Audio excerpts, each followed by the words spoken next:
तो जैसे कि लास्ट एपिसोड में देखा था, वीर अपने सी ऑफ सोल में देखता है तो उसे पता चलता है कि उसके पास 800 से भी ज्यादा पानी की बूंदे हैं। ये देखकर वीर खुश होता हुआ बोलता है, भले ही मैं उस बेल की आधे ही लाइफ फोर्स को एब्जॉर्ब कर पाया हूँ, पर फिर भी मेरे पास इतनी सारी पानी की बूंदे हो चुकी हैं कि मैं ड्रैगन ब्लड ट्री और ब्लड पाइन ट्री दोनों को ही मैच्योर कर सकता हूँ। अब हम सीधे ही 1 महीने बाद का सीन देखते हैं, जहाँ पर वीर ने पृथ्वी के सेंट हॉल से वाटर थंडर नाम का एक सरपासर लेवल का हाइपर जीनोआर्ट खरीद लिया होता है और वार्मिर ग्रह पर वापस आने के बाद लगभग 1 हफ्ते से उसकी प्रैक्टिस कर रहा होता है। और इस हाइपर जीनोआर्ट की मदद से वीर अपने एक हाथ से वाटर एलिमेंट को कंट्रोल कर सकता था और दूसरे हाथ से उसी वाटर में इलेक्ट्रिसिटी को फ्लो करवा सकता था। और वीर ऐसा करता भी है, जिससे कि उसके सामने एक बहुत ही ज्यादा बड़ा धमाका होता है। अब हम चूमिंग को देखते हैं, जो दूर से वीर को देख रहा होता है और वीर की इतनी खतरनाक न्यू हाइपर जीनोआर्ट को देखने के बाद ताली मारता हुआ वीर के नजदीक आता हुआ कहने लगता है, शानदार, ये तो बहुत ही ज्यादा पावरफुल हाइपर जीनोआर्ट लगती है। वीर उस ब्लास्ट से हुए धुएं को अपने सामने से हटाता हुआ सामने की ओर आता हुआ कहने लगता है, इस हाइपर जीनोआर्ट का नाम काफी ज्यादा ऑर्डिनरी है, लेकिन इसकी पावर इतनी ज्यादा है कि मैं इससे वाटर एलिमेंट तक से लाइटनिंग को ट्रिगर कर सकता हूँ। और अगर मैं इसके हायर लेवल को अनलॉक कर लेता हूँ तो सामने वाले की बॉडी में उपस्थित पानी का भी यूज कर सकता हूँ, जिससे कि इसके खिलाफ डिफेंड करना भी नामुमकिन हो जाएगा। वीर अपने हाथ में चमक रही लाइटनिंग के पावर को देखता हुआ कहने लगता है, वैसे तो स्पिरिट्स में मानव के मुकाबले काफी ज्यादा पावरफुल एबिलिटीज होती हैं, लेकिन अभी तक स्पिरिट्स ये फिगर आउट नहीं कर पाई हैं कि अपनी 2 एबिलिटीज को एक साथ मर्ज कैसे करें। वहीं पर आते हैं इंसान, जो कि रॉ पावर और फिटनेस के मुकाबले में स्पिरिट से तो कमजोर होते हैं, लेकिन उनके पास होती है क्रिएटिविटी, जिसका यूज करके वो अपनी छोटी से छोटी पावर को भी 4 गुना तक बूस्ट कर लेते हैं। अब हम थोड़ी देर बाद का सीन देखते हैं, जहाँ पर वीर बहुत देर प्रैक्टिस करने की वजह से उसके हाथ में थोड़ा सा दर्द हो गया होता है, इसलिए वो एक जगह पर बैठ के अपने हाथ को देख रहा होता है। और चूमिंग भी आकर वीर के बगल में बैठ जाता है और उससे कहने लगता है, सानमू यार, तुम तो काफी ज्यादा पावरफुल हो, तुमने तो सिर्फ एक ही हफ्ते में डुअल एलिमेंट वाले हाइपर जीनोआर्ट की प्रैक्टिस कर ली, यहाँ तक कि इसको लगभग मास्टर भी कर लिया है। दूसरे लोगों को तो सिंगल एलिमेंट वाले हाइपर जीनोआर्ट को प्रैक्टिस करने में भी सालों लग जाते हैं, और फ्लेमिंग नाइफ की प्रैक्टिस भी तुमने सिर्फ एक ही बार में कर ली।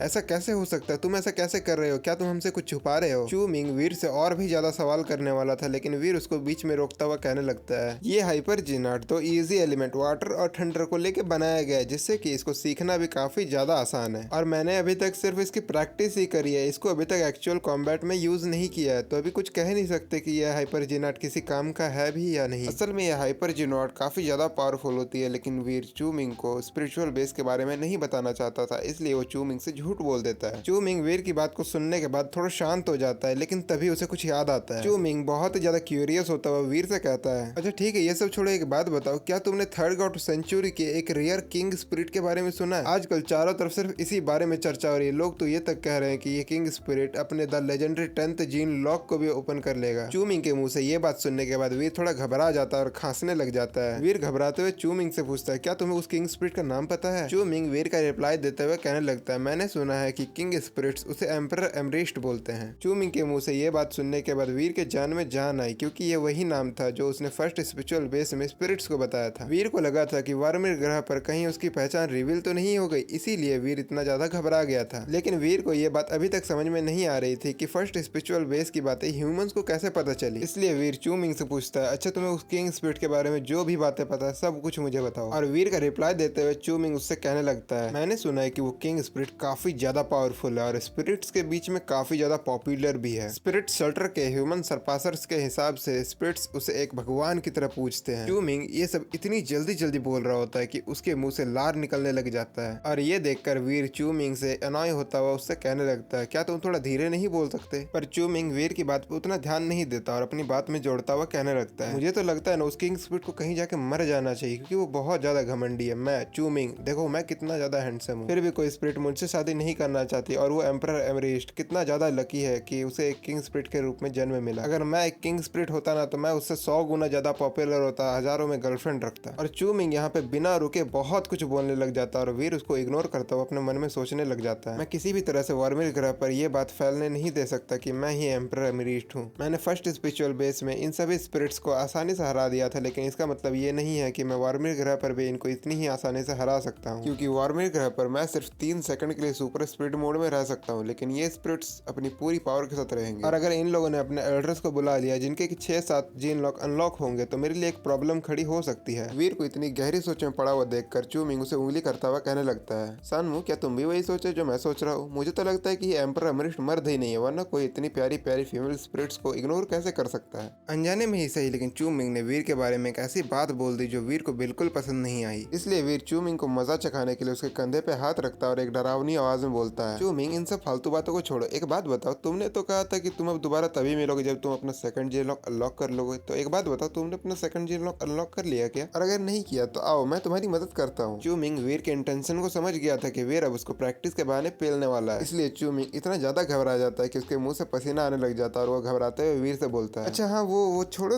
तुम छोड़ो ना भाई, मैं कर लूंगा, मैं कर लूंगा, और कुछ दिन का प्रैक्टिस बाकी है, उसके बाद मेरा हो जाएगा, तुम। और वीर को तो मानो बस इसी पल का इंतजार था। वो चूमिंग के मुंह से जैसे ही सुनता है कि उसने अपना सेकंड जीन लॉक अनलॉक नहीं करा, वो चूमिंग के ऊपर टूट पड़ता है और अगले ही सीन में चूमिंग जमीन पर पड़ा करहा रहा होता है। वीर और चूमिंग की फाइट इतनी ज्यादा खतरनाक हुई थी कि चूमिंग के कराहने की आवाज शटर से बाहर तक जा रही होती है और चूमिंग वीर से रोता हुआ बोलता है, मुझे छोड़ दे भाई, अब नहीं होगा मेरे से। तभी अचानक शटर के बाहर से वीर को किसी के जोर जोर से चलने की आवाज आने लग जाती है। पहले तो वीर को लगा कि ये उसका कोई भ्रम होगा, क्योंकि कोई भी एलियन इस शेल्टर के आसपास आने की हिम्मत नहीं करता। इसलिए वीर उस डायरेक्शन में देखकर कंफर्म करने की कोशिश करने लग जाता है कि ये वीर का कोई भ्रम था या फिर कोई एलियन सच में शेल्टर के आसपास आ गया है। और तभी वीर को फिर से किसी के चलने की आवाज आती है और वीर को जैसे ही ये बात कंफर्म होता है कि ये उसका कोई भ्रम नहीं था, वो भाग कर शेल्टर से बाहर की ओर जाने लग जाता है। और वीर को शेल्टर से बाहर जाता हुआ देखकर चूमिंग रोते हुए उससे कहने लग जाता है, रुको, तुम मुझे छोड़कर कहाँ जा रहे हो? वीर शेल्टर से बाहर जाता हुआ चूमिंग से कहता है, तुम यहीं रुको, शायद शेल्टर के बाहर कोई एलियन आया है, मैं उसे देख कर आता हूँ। और थोड़ी ही देर में वीर अपने अंडरग्राउंड शेल्टर के बाहर वाले गेट के पास पहुंच जाता है। वीर वहां से निकलते हुए सामने की ओर देखता हुआ कहने लगता है, ये कौन सी बला है अब? और तभी वीर के सामने वाली झाड़ियों में से एक ब्लू कलर का मेटालिक डायनासोर टाइप का एलियन निकलता है और आसपास देखने लग जाता है। इस डायनासोर के बॉडी में से बहुत ही ज्यादा पावरफुल और टेरिफाइंग ऑरा निकल रही होती है। ये डायनासोर देखने में इतना ज्यादा बड़ा तो नहीं था, हाइट के मुकाबले में ये लगभग वीर के बराबर ही था, लेकिन इसके बॉडी से निकल रहे ऑरा को फील करने के बाद वीर को पता चलता है कि ये डायनासोर वीर से कहीं ज्यादा पावरफुल है। तभी वो डायनासोर टाइप का एलियन भी वीर को देख लेता है और बहुत ही ज्यादा जोर से रोर करता है और वो डायनासोर वीर की तरफ आने के लिए एक कदम बढ़ाता है। ये देखकर वीर थोड़ा हैरान हो जाता है, क्योंकि वीर इससे पहले भी बहुत सारे ऐसे एलियन से लड़ चुका था जिनकी पावर वीर से कहीं ज्यादा थी, लेकिन उनमें से किसी की भी हिम्मत नहीं हुई थी कि इस शेल्टर के दायरे में आ जाए। और इस डायनासोर को अपनी तरफ कदम बढ़ाता हुआ देखकर वीर थोड़ा सा डर जाता है और सोचने लग जाता है, क्या मुझे यहाँ से भाग जाना चाहिए? और तभी वो डायनासोर बहुत तेजी से भागता हुआ वीर की तरफ आने लग जाता है। उसको देखकर ऐसा लग रहा था मानो उसको शेल्टर से आ रहे टेरिफाइंग ऑरा से कोई फर्क ही ना पड़ रहा हो। और उस डायनासोर को अपनी तरफ इतनी ज्यादा तेजी से आता हुआ देखकर वीर के आंड के गोटे गांड में घुस जाते हैं। और जिस जिस बहन के लौड़े ने अभी तक वीडियो देख लिया पर लाइक नहीं किया, उनके भी आंड के गोटे गांड में घुस जाएंगे। वीर अपने दांत भींच लेता और बहुत ज्यादा घबराते हुए बोलता है, ये तो कोई सीक्रेट ब्लड एलियन नहीं बल्कि एक सुपर एलियन है। और वो डायनासोर वीर की तरफ इतनी ज्यादा स्पीड से भागता हुआ आ रहा होता है कि वो जहाँ पर भी पैर रख रहा था वहां पर उसके पैर के फुटप्रिंट्स छप जा रहे थे। वीर वहां से भागकर अपने शेल्टर के अंदर जाने की सोचता है, लेकिन वो डायनासोर इतनी जल्दी भाग के आया होता है कि वीर अभी तक मुड़ा ही था और वो डायनासोर जस्ट वीर के पीछे खड़ा था। वीर अपनी पूरी जान लगाकर वहां से भागने की कोशिश कर रहा होता है, लेकिन तभी वो डायनासोर वीर को पीछे से हिट करता है। उस डायनासोर ने वीर को सिर्फ हल्का सा ही हिट किया होता है, लेकिन ये हिट वीर के लिए इतना ज्यादा पावरफुल होता है कि वीर उस पेड़ से कहीं ज्यादा दूर जाकर फिकता है और वीर के बॉडी में बहुत सारी चोटें आई होती हैं। तभी वो कराहता हुआ बोलता है, क्या मेरी मौत ऐसे ही लिखी थी, वो भी बिना किसी क्लियर एक्सप्लेनेशन के? और वो डायनासोर बड़ा सा मुंह खोलता हुआ वीर की तरफ आगे बढ़ता है। वीर के अंदर इतनी भी शक्ति नहीं बची थी कि वो इस अटैक को डॉज कर सके या फिर इस अटैक के अगेंस्ट में कोई अटैक कास्ट कर सके, इसलिए वीर बस चुपचाप जमीन पे पड़ा पड़ा उस डायनासोर को देख रहा होता है। इसी के साथ ये एपिसोड यहीं पे एंड होता। और अगर आप लोग को एपिसोड अच्छा लगा हो तो लाइक कर देना और कमेंट करना मत भूलना कि आप लोगों को क्या लगता है वीर यहाँ से कैसे बचेगा। और मिलते हैं फिर अगले एपिसोड में, तब तक के लिए बाय बाय।